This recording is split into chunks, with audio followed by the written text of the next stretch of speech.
Lexi. I like that. Hey guys, what's up? It's Lexi. Today we're going to be talking about Euphoria, specifically real life addiction versus Euphoria addiction. So we're going to be looking at season 2, episode 5. I saw a lot of people on Twitter asking questions like, why does she look like that? So I was like, I can answer that. I will be comparing my experiences versus Rue's experiences. So let's just get into it.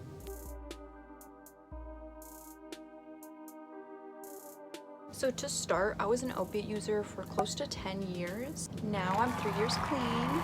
So when it comes to withdrawals, I have been through it. So what is an opiate withdrawal? So this says here, an opiate withdrawal is a set of symptoms arising from the sudden withdrawal or reduction of opiates where the previous usage has been heavy and prolonged. So if you're not caught up, Rue's mom wakes up Rue. She's like, hey, I know you're getting high. Rue denies it. She starts fighting with her sister, starts fighting with her mom, and they get into a huge fight. And then she goes looking for the suitcase. And when she goes looking for it under her bed, the suitcase is gone. So in my experience, my withdrawals would happen literally as soon as I woke up.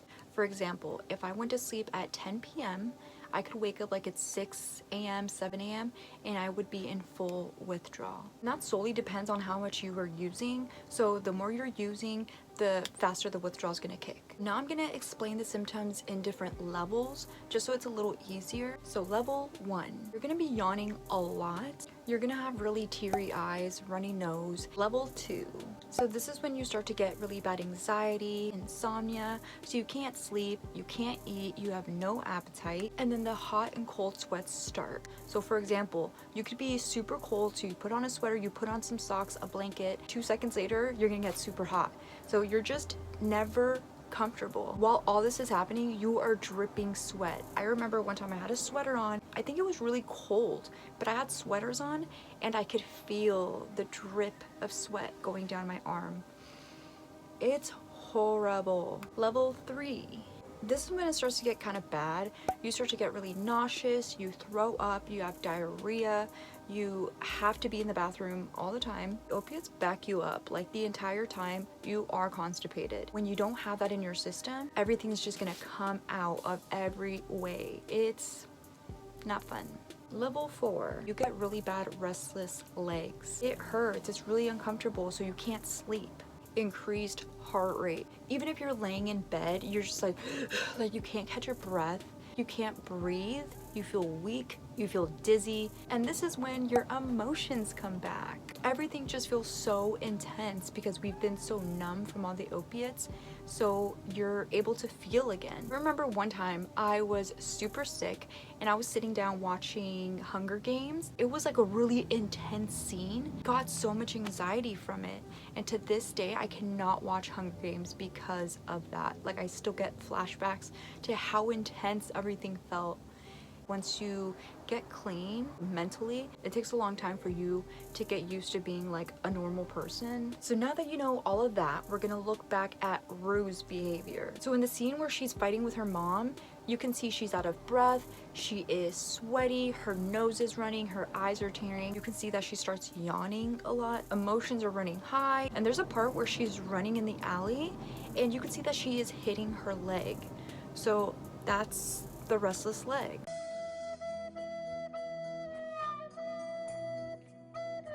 It's really painful. Like it feels like your joints are just like locking up. So that's something that does make it feel like a little better for a second.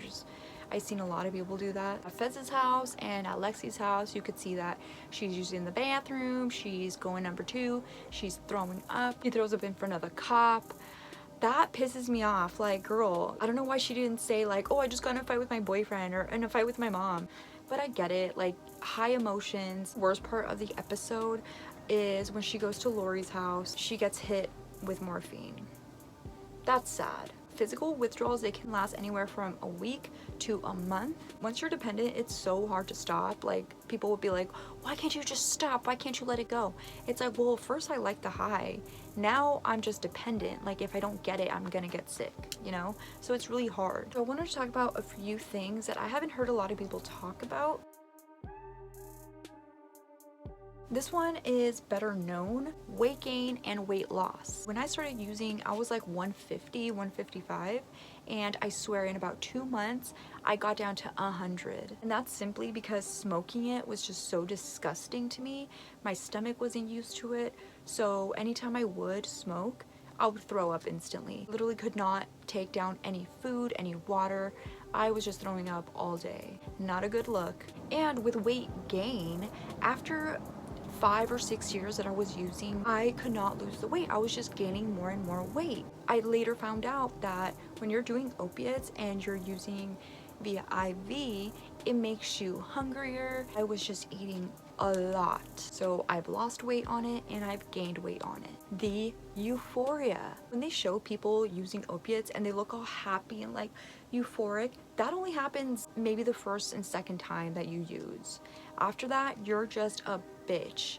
It makes you so cranky, so mean. I was just a bitch for no reason all the time. When she's like sitting in the back and she's high and she's like, oh, like, yeah, man, like she's stoned.